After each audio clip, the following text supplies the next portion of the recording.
Operation सिंदूर अगर सफल रहा है तो इंदिरा गांधी जी को याद क्यों किया जा रहा? आज मोदी जी मैं एक डिबेट में 40 बार मैं कहा, लेकिन शेरनी घबराई नहीं। पाकिस्तान के दो टुकड़े करके ही जोना और आत्मसमर्पण करा के। नमस्कार, आज हम मौजूद हैं कांग्रेसी नेता नरेंद्र सिंह चौहान के साथ। इन्होंने समय समय पर कांग्रेस में विभिन्न प्रकार के पदों को आसीन किया और अपनी सूझबूझ से उस मकाम तक भी ले गए अपने आप को कांग्रेस ने जो उनसे कहीं ना कहीं सोचा था, उनकी कामना थी। मौजूदा समय में संगठन सर्जन अभियान के कोऑर्डिनेटर हैं हाथरस शहर से। तो हम जानने की कोशिश करेंगे कि इस अभियान में आखिर उन्हें किस प्रकार के टास्क मिले हैं। तो संगठन सर्जन अभियान को आखिर हम क्या समझें, इसमें आपको क्या टास्क मिला है, इसके तहत आप क्या करना चाहते हैं? सबसे पहले तो मैं आपको ये जानकारी दे दूं, अब मैं संगठन सर्जन अभियान जो ये हुआ है, चालू हुआ है, हमारे राहुल गांधी जी का एक सपना है युवा को इससे बहुत उससे जोड़ा जाए, उसको मुकाम पे पहुंचाने का कार्य आदरणीय अविनाश पांडे जी कर रहे हैं, आदरणीय अजय राय जी कर रहे हैं, वह आदरणीय अविनाश पांडे जी की सेक्रेटरी टीम कर रही है और प्रदेश के सभी वरिष्ठ लोग कर रहे हैं।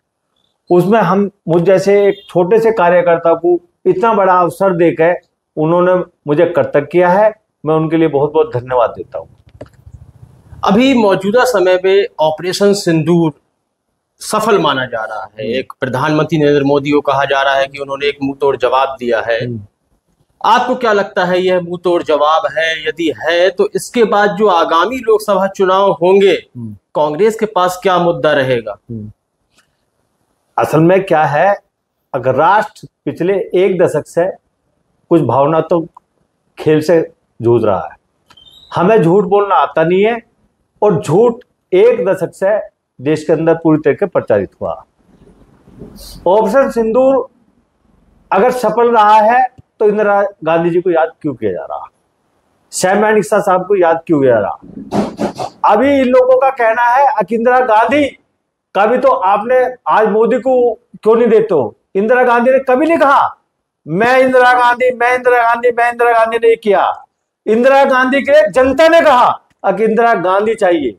आज मोदी जी मैं एक डिबेट में 40 बार मैं कहा और 8 बार नरेंद्र मोदी कहा। क्यों कहना पड़ रहा? इंदिरा गांधी को नहीं, इंदिरा गांधी ने नहीं कहा, कभी जनता ने कहा कि इंदिरा जैसी आयरन लेडी चाहिए। निक्सन का देखा नहीं था, 7वां बेड़ा उतार दिया था, लेकिन शेरनी घबराई नहीं। शेर पाकिस्तान के दो टुकड़े करके ही जोना और आत्मसमर्पण करा के सांस लिया था। तो आपके अनुसार ऑपरेशन सिंदूर फ्लॉप रहा? ऑपरेशन सिंदूर फ्लॉप नहीं रहा, विदेश नीति फ्लॉप रही। जब ट्रंप जैसा व्यक्ति बार बार धमकाने जैसी मुद्रा में बोल रहा, तो प्रधानमंत्री सामने आके क्यों नहीं कह रहे हमें तुमसे कोई मतलब नहीं है, हमारे दो राष्ट्रों के बीच का मामला है? क्यों वो कह रहा है मैं बीच की मध्यस्थता करूंगा? हमें एजेंटों की कहां से जरूरत पड़ेगी? कब से जरूरत पड़ी एजेंटों की? हम सक्षम राष्ट्र हैं। कहा जाता था कि विदेशों में डंका बज रहा है, तो और आप कह रहे हैं कि विदेश नीति कमजोर पड़ गई। तो ऐसा क्या होना चाहिए कि हम समझें कि भारत की विदेश नीति बहुत ही मजबूत है? ऐसा क्या उदाहरण है आपके पास कि क्या करे प्रधानमंत्री मोदी, या क्या अपनी सरकार में कांग्रेस ने ऐसा किया था कि विदेश नीति को हम मजबूत माने? गजब सवाल कर रहे हो। इस सवाल को करते हुए आपको भी थोड़ी सी गिलानी हो रही होगी और मुझे जवाब देते हो तो बहुत ज्यादा हो रही है। अगर विदेश नीति सफल होती तो कम से कम 10 राष्ट्र हमारे साथ खड़े होते। अगर विदेश नीति सफल होती, वे विदेश नीति पूर्णतः फ्लॉप है, एक राष्ट्र में नहीं। हमने तो एक रसा ही तैयार कर लिया था। हमने चाइना क्या, अमेरिका क्या, सब हमारे सामने नतमस्तक थे। एक रसा हमारे साथ खड़ा हुआ था, उससे हमने जो ना पाकिस्तान के चले जवाब देते। आज मनमोहन सिंह साहब ने जब सरकार छोड़ दी थी तो देश की आर्थिक स्थिति को आज जब उठाइए और आज उठाइए, क्या स्थिति है? अच्छा, राहुल गांधी ने एक बड़ी यात्रा करी थी, भारत जोड़ो यात्रा। उसके कोई सफल परिणाम शायद ही देखने को मिले। तो आगामी चुनावों के लिए ऐसा क्या मुद्दा है कांग्रेस के पास? आप क्या सोचते हैं कि भारत जोड़ो यात्रा से भी बड़ा कोई मुद्दा हो सकता है कि आगे वाले चुनाव जीते जाएं?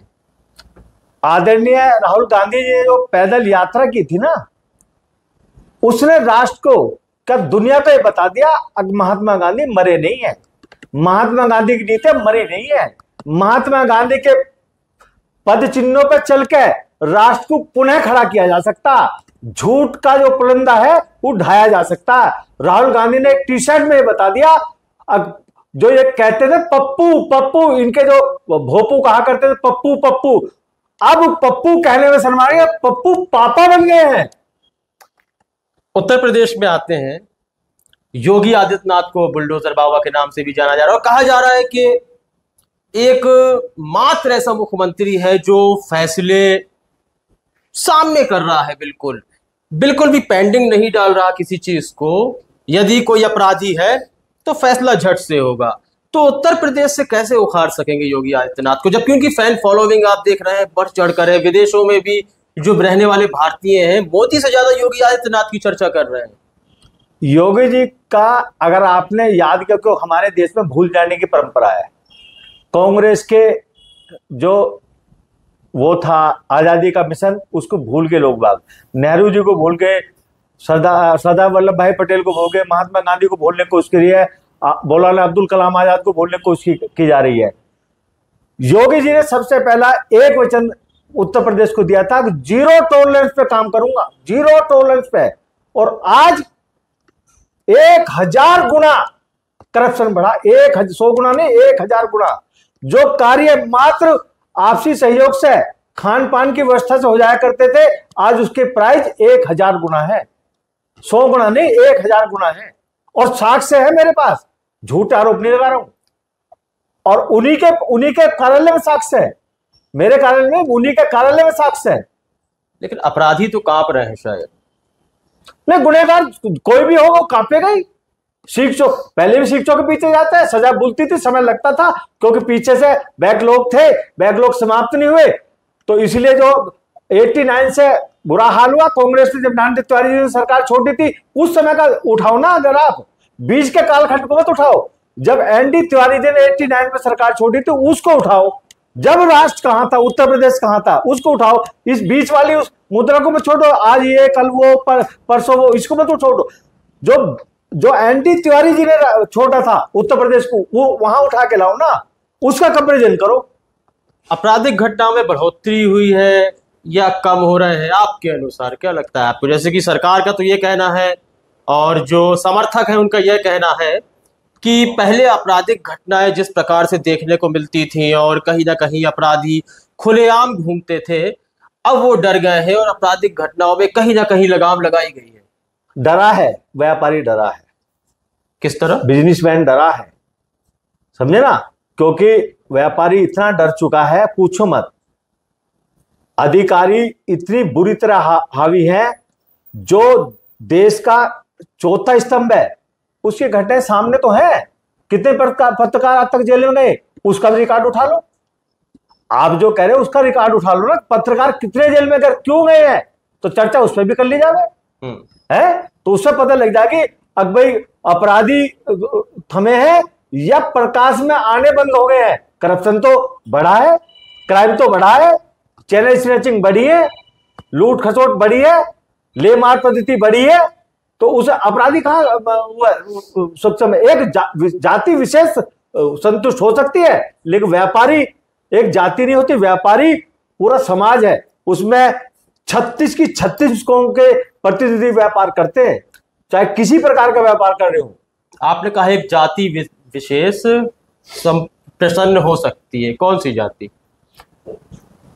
ऐसा कांग्रेस की कभी भी जाति उस पर नहीं रही। जाति जनगणना कराना राहुल जी का एक सपना है। और आज आपने देखा ना, सरकार में चाहे जो भी हो, लेकिन राहुल जी ने कहा था जो कहेंगे वो करना पड़ेगा। जाति जनगणना का हो गया ना, कह दिया ना, हालांकि धोखा है, स्पष्टता उसमें कुछ नहीं है। अब कितने दिन के अंदर करा के देंगे नहीं देंगे, ये धोखा है। कितना महिलाओं को आरक्षण दिया था, कितना लागू हो, बता दो जरा। जब अखिलेश यादव की सरकार थी उत्तर प्रदेश में योगी आदित्यनाथ से पहले, तो कहा जा रहा था कि यादव समाज की एक गुंडागर्दी चल रही थी और जो सवर्ण समाज है, अधिकतर राजपूत ठाकुर समाज, उन्हें दबाया जा रहा था। लेकिन योगी आदित्यनाथ का जैसे ही दौर आया तो जिनको दबा दिया गया था समाज को, अब उनका उत्थान हो गया है, वो अब कहीं ना कहीं अपने मकाम पे हैं। अगर अखिलेश यादव जी ने कोई इस प्रकार की घटना की है तो आज बाहर हो गए ना, बाहर हो गए। कांग्रेस झूठ से बाहर हुई, कांग्रेस बंटवारे से बाहर हुई। हमारा वोट बैंक तो दलित था, पिछड़ा था, भूमिहार था, धोबी था, कुम्हार था, नाई था, जुलाहे था, पासी था, प्रजापत था। हमारे तो वोटर ये थे, मुस्लिम था, ब्राह्मण था, है, अगड़े थे, पिछड़े थे, शोषित थे, वंचित थे, हमारा वोटर तो ये था। अखिलेश यादव एक बेस कास्ट राजनीति करते होंगे तो वो समाप्त हो जाएंगे। तो क्या लगता है, ठाकुर समाज अब उत्थान हो रहा है उसका योगी आदित्यनाथ की सरकार में, उत्तर प्रदेश के भीतर? ऐसा मुझे क्या हर एक व्यक्ति ठाकुर है क्या? और ठाकुर कौन नहीं है? 36 की 36 कौम ठाकुर है हमारी। अगर ठाकुर समाज की बात करोगे, 36 कौम का संग्रह ही एक क्षत्रिय कहलाता। 36 की 36 कौम। हमें तो ऐसा कुछ लगता नहीं कि विशेष कुछ हुआ हो। हमारे राजपूतों में बहुत लोग जो है गरीब है, आज उस और गरीबी की रेखा से नीचे जा रहे, तो उन पर ध्यान नहीं दिया जा रहा। अगर ध्यान दिया जाता तो क्यों गरीबी की रेखा से नीचे जाते?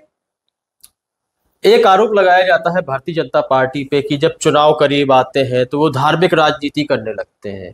लेकिन मुझे एक दृश्य आज भी याद आ रहा है कि राहुल गांधी अपना जनेऊ दिखा रहे थे और कहते मैं जनेऊधारी ब्राह्मण हूं। तो मतलब कहीं ना कहीं भाजपा की राह पर चल पड़े थे क्या राहुल गांधी? जब हाउस में मोदी जी के सामने एक मंत्री, पूर्व मंत्री ये बोलेगा जाति का पता नहीं है तो क्या, और फिर जाति का पता तो तुम्हारे कलेक्टरों को है। भाई 6-7 चुनाव राहुल गांधी जी लड़ चुके, क्या आपने उसमें फॉर्म फिलअप करते हुए भरते नहीं अपनी जाति? भरी सभी की भरी आती है ना, तो वहां देख लो जाके। अब तो तुम्हारी सरकार है, देख लो जाके। अगर उनकी जाति से कोई विरोध है तो आप विरोध कर दो जाके, उनकी जाति वाले जवाब दे देंगे। हमारा वोट बैंक लौट आया है। वोट बैंक बोले तो मुसलमान नहीं, हमारा वोट बैंक लौट आया है, मुसलमान नहीं। हमारा वोट बैंक अकेला मुसलमान नहीं, मुसलमान, दलित, पिछड़े, शोषित, वंचित, जिनके हम धीरे धीरे धीरे धीरे उन सबसे निकाल लेते। आज दुनिया क्यों रोई? मनमोहन सिंह साहब को बता दो ना, क्यों रोई दुनिया? ओबामा ने क्यों कहा अकाध देश का वो दुनिया का अर्थशास्त्री चला गया जिसपे मैं भी गर्व करता था। तो एक अर्थशास्त्री होने के नाते दुनिया रोई। लेकिन मेरा ये पूछना है एक सवाल आपसे कि उत्तर प्रदेश के आगामी चुनाव और लोकसभा चुनाव में आप क्या मतलब अंतर देखते हैं कि वहां मोदी है, यहाँ योगी है, इन दोनों की नीतियां, और कौन हावी रहेगा ज्यादा कांग्रेस के ऊपर? उत्तर प्रदेश का चुनाव कांग्रेस वर्सेस योगी ज्यादा भारी पड़ेगा या लोकसभा का चुनाव कांग्रेस वर्सेस मोदी ज्यादा भारी पड़ेगा? पहले तो मनमोहन सिंह साहब वाली बात का मैं आपको जवाब दे दूं। मनमोहन सिंह साहब को दुनिया इसलिए रोई है, भारत एक अर्थशास्त्री का उपयोग नहीं कर पाए, जिसका उपयोग राहुल गांधी जी, सोनिया गांधी जी, प्रियंका गांधी जी जैसी शख्सियत ने किया और देश को एक अच्छे मुकाम पर ले गए। बिल उनके कार्यकाल कालखंड के बिल उठाओ। दुनिया इसलिए रोई, इसलिए रोई। आनी जानी दुनिया है, एक दिन आपको भी जाना है, मुझे भी जाना है, इसलिए रोई, नहीं लाभ ले पाई। ये ओबामा ने कहा है ना जाने कितने राष्ट्रपति, कितने प्रधानमंत्री आते जाते, ये ओबामा ने कहा। अब रही बात चुनाव की, उत्तर प्रदेश के चुनाव की। अब 83-17 का मुकाबला है। 83 कांग्रेस पार्टी के साथ है, जिसमें गरीब है, शोषित है, वंचित है, अल्पसंख्यक है, अगड़ों में गरीब है, जो ब्राह्मणों में गरीब है, ये सब जो ना, ये 83% बैठते हैं। 83% कांग्रेस के साथ है। निकल कर देखो ना, मुझे ये कहा गया जब मैं हाथरस का कोऑर्डिनेटर बना, और कुछ नहीं वीरान है वहां। मैं देख रहा हूं, वहां लोगों से पूछा मैंने, कहा भैया अब तो कुछ बाहर आने लगी है। अच्छा, अब तो बाहर आने लगी है। लेकिन एक नया नारा है, बटोगे तो कटोगे, ये कहीं ना कहीं जनता के हृदय में समाया हुआ है। और दूसरी बात यह है कि भाजपा के साथ भारी मात्रा में सवर्ण समाज तो था ही, जुड़ा था एक समय तक और आज भी शायद है, लेकिन बहुजन समाज भी जुड़ा है, तो उसको किस तरह से आप भाजपा से अलग करेंगे? अच्छा, स्वर्ण में जो अगड़े स्वर्ण की बात कर, अगड़ों की स्वर्ण की बात कर रहे हो आप, उसमें वो तो देखो ना, गरीब कितना है, वो कहां है? वो तो एक, मैंने कहा 36 कौम का समावेश, राहुल गांधी 36 कौम का प्रतिनिधित्व करते हैं। उन्होंने आज तक जाति की बात कहीं की ना करेंगे, उन्होंने जाति जनगणना की बात की, जाति की बात नहीं करी, जाति जनगणना की बात करी है। जिसकी जितनी भागीदारी उसकी उतनी हिस्सेदारी। एक घटना, आखिरी सवाल लूंगा मैं आपसे, एक घटना देखने को मिलती है जगह जगह पर, बाबा साहेब भीमराव अंबेडकर की मूर्तियों को खंडित किया जाता है। तो क्या लगता है, मतलब इसमें किसका एक बढ़ावा मिलता है, किसके द्वारा बढ़ावा मिलता है, या फिर कई जगह से ये सुनने में भी आता है कि विपक्ष के द्वारा की गई साजिशें होती हैं कि भारतीय जनता पार्टी यानी सत्ताधारी दल को निशाने पर लिया जा सके? तो क्या लगता है आपको कि ये क्या राजनीति है? बाबा साहब का संविधान ले उठा के कौन चले? राहुल गांधी जी। सबके कंधे पे रखवा दिया ना, जो राहुल गांधी जी कह रहे हैं सबके कंधे पे, सबके कंधे में लील पड़ने लगे। राहुल गांधी जी का हाथ आज भी ऐसे ही है, ऐसे कैसे ही है, बाबा साहब के संविधान को लेकर सबके कंधे में लील पड़ने लगे और कहने लगे अरे ये क्या कर दिया, ढोना पड़ेगा। ये सोच है इन लोगों की, ये प्रकाप्रस्ती ताकते हैं, ये कॉमनल लोग हैं जो इस प्रकार की बात सोच रहे। बिगर बाबा साहब के संविधान के एक कदम भी राष्ट्र चल नहीं पाएगा। बाबा साहब का संविधान कंधे में सर पर लेकर रख कर चलना पड़ेगा।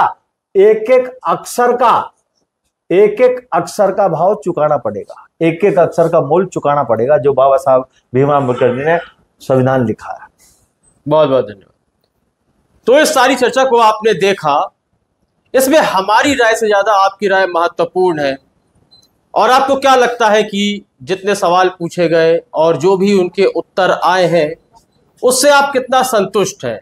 कमेंट सेक्शन में अवश्य बताएं। और हो सकता है कि सवालों की एक बहुत बड़ी फेहरिस्त होती है, तमाम सवाल होते हैं, कुछ ऐसे अहम सवाल हो सकते हैं जो हमसे छूट गए हों, तो हमें कमेंट सेक्शन में बताएं, हम दोबारा भी पूछने के लिए आ सकते हैं।